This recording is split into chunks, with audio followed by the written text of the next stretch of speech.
I have two quick pieces of advice for you. Last Friday we said three things. We said, hopefully you've been reading Quran at least somewhat throughout the year, but this is the month to definitely take it to the next level. Even if that's for you one line, if you struggle to read the Quran, there's even more reward in it. Whatever little it is, try to do a little bit every day, and hopefully it's more than you do outside of Ramadan. It is the month of the Quran. And number two, hopefully you're making dua every day throughout the year. If not, you should be. Before exams, after exams, before you leave the house, after you leave the house, before you sleep, when you wake up.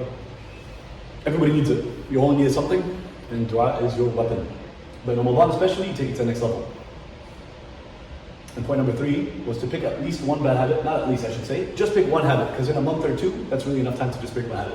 Whether it's you watch too many YouTube videos, too much Netflix, you vape, whatever it is, around people you shouldn't be around, listening to things you shouldn't listen to, going to places you should, etc.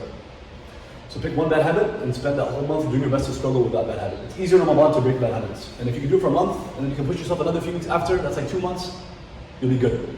But if something happens, it's very likely, that's the way, you can Google it, that's the way, habits work, addictions work, in terms of psychology. If you, fall back into it, you relapse, guess what? Now you know the process, you just repeat it. And you do that as long as you're alive.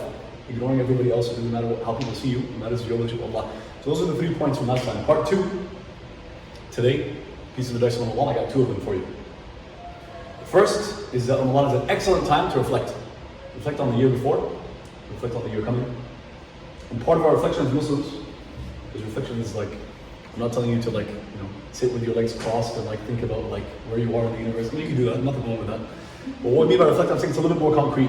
We know that we can die at any day, any moment. I've already told you guys probably a number of times about people I know that died at 20, people that passed away at 15, people that passed away at 23, 24. All these 3 are real stories in Houston, the Muslim community. 3 of them, just in the last couple of years. So knowing that you can die at any moment, what does reflection mean? It means, how am I doing? How are my good deeds? How are my bad deeds? How's my relationship with Allah? How's my relationship with my parents, teachers, friends, everybody else? Allah, and their parents, friends, teachers, friends, everything. So reflecting on your good deeds, your bad deeds, can I do more good deeds? Can I cut down on my bad deeds as much as I can? Because at the end of the day, when you're standing for Allah on the Day of Judgment, that's what counts. That's your currency. Those are the points that matter. Good deeds and bad deeds. So reflect. And part of that reflection, naturally, as a Muslim, you think of reflecting, you're going to know, or you're going to realize, if you're humble enough, and you should be, realize that you have a lot more bad deeds than you want to have. On the Day of Judgment, you want to have none, but we're human beings. So tawbah is the part B to that first point. Right? So reflecting, and one of the natural, logical consequences of reflecting as a Muslim is that I got way too many sins. I'm going to try to do more good deeds, but I got to do something about these sins, and it's easy. That's the good news. If you stop and reflect, and you're humble enough to realize you have too many bad deeds, you're almost there, basically.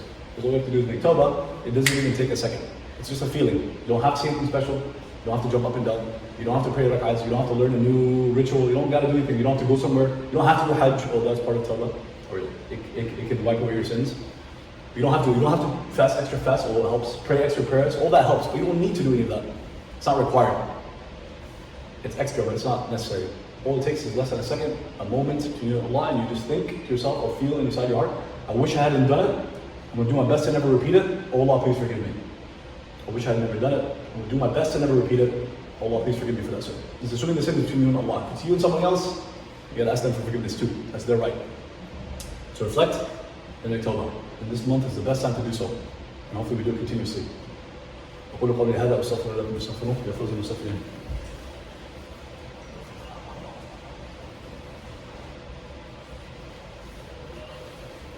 Bismillah, alhamdulillah, wa sallallahu ala rasulillah. Point number 2, set your own goals, your own custom-made goals. Is there a YouTube video that can help you in terms of setting goals? Absolutely. Can you learn a lot of things about the religion and about life from YouTube? I believe so. Can you take online classes? Yes. Can you listen to a shaykh in the masjid? Yes. Can you have friends, mentors, teachers, imams, helping you? Yes. Should your parents be giving you some advice and should you take their advice? Yes. But at the end of the day, you are not like any other human being on the planet. We're similar in many, many ways. Mind, body, heart, soul, etc. Good deeds, bad deeds, Quran, dua. A lot of things are similar. But at the end of the day, we're also unique.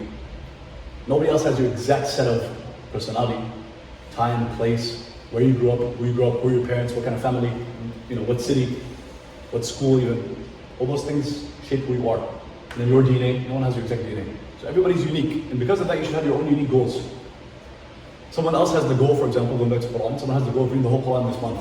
Because they did so last month, or half of it, and they know they're at that level. But that doesn't have to be you, and that's okay. You need to make your own custom-made goals, from Ramadan and beyond. Does it matter if someone else looks at your goals and they think that they're not impressive? It doesn't matter. These are your goals. Do you have to share them with everybody else? No, you don't. Sometimes you might share something. There can be benefits. You want to encourage and motivate your friend. You feel like they're not setting any goals. This is how they go through life, and you're trying to go. You can share something. Should you post everything on social media? No. I highly encourage you not to. Make that mistake. It's not just the more you post, the better you. No. You be strategic about what you share with the world. Some people are gonna be jealous. Some people are gonna hate. Some people are gonna troll you. Some people are gonna waste your time. Some people are gonna talk about you. Some people are gonna lie about you. But I also wouldn't say don't share anything. Because you might sit with your friend at the cafeteria and they're thinking about whatever, and then you told them, listen, Ramadan's coming, I'm trying to finish the whole Quran, are you? I'm gonna start reading a little bit every day because I haven't read since last Ramadan. And they're like, yeah man, I think I should do the same. And guess what? Now you got the good deeds of 2 Qurans, 2 khatams, 2 completions of the Quran. Let's say you read it, and let's say you encourage your friend and they read it too, you get the good deeds of both, without them losing anything. That's a hadith of the Prophet. So it's good to encourage and motivate and inspire other people. And an occasional social post doesn't hurt. If you post on social media, guys, let's try to do whatever. Or guys, don't forget this hadith of the Prophet. You get the good deeds of everyone that listens. Let's say you have less than 1,000 followers on social media. Let's say you have 500. Which is, most people wouldn't find that impressive. When you post something on your stories, you get 50, 100 views, whatever. And 2 or 3 or 4 of them actually apply what you encourage them to apply. You pray Dhuhr prayer that day, but on the day of judgment, it's gonna be like, on that day, March, whatever, April 2nd or whatever, you had 5 Dhuhr prayers, like 5 Asr prayers, and like 3 pages of Quran. Like, I only read 1. That's it. Wouldn't want that. Pretty dope, yeah?